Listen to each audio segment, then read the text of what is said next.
osnovne šole Toneta Pavčka prihajamo Julija, Anabela in Ela. In za letošnji tekmovalni kemijski poskus vam bomo predstavile skoto iz mleka. Mleko je homogena zmes, ki vsebuje kar mnogo različnih snovi. Ima tudi 3% mlečne beljakovine, kazeina, ki sestavlja skota. Beljakovine kazeina so tople v mleku, ki se združujejo v micele. To so kroglasti skupki, v katerih se kazein orientira tako, da navzven proti polarni vodi kaže polarne glave, navznotraj pa skriva svoj nepolarni del.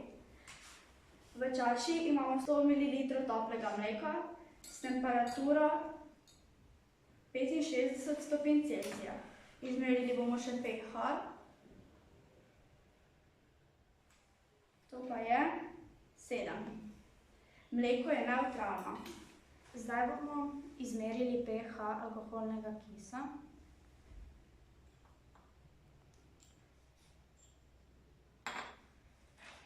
Ki je 1. Zdaj bomo kis zlili v toplo mleko in skupaj mešali. V nekaj trenutkih bomo opazili drugačno strukturo mleka.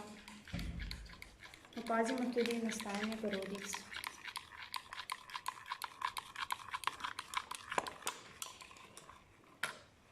Zdaj bomo zmerili pH mleka in kisa,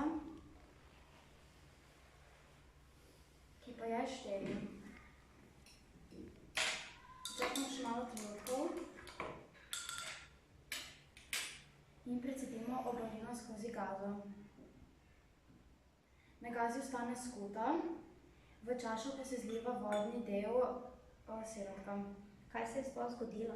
Vsemu temu rečemo koagulacija mleka ali bolj natančno strjevanje mlečne beljakovine kazeina, ki jo povzroči različen pH.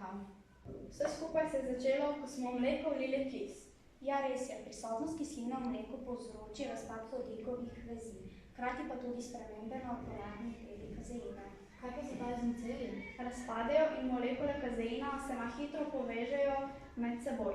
Kako pa? Lahko bi rekla, da tvorijo neke nepravilne mreže. Nepolarni repi se povežejo s šibkimi disperzijskimi vezmi, polarne glave se povežejo med seboj preko kalcijevih ionov iz mleka. Med polarnimi deli molekule, kjer so vezane funkcionalne skupine, pa se pojavi vodikova vez. Cela znanost pa tako lahek poizkus, bi katera probala naš mlečni izdelek? Jaz ne bi, hvala. Okej, bom pa jaz. Dobro je, čisto prava.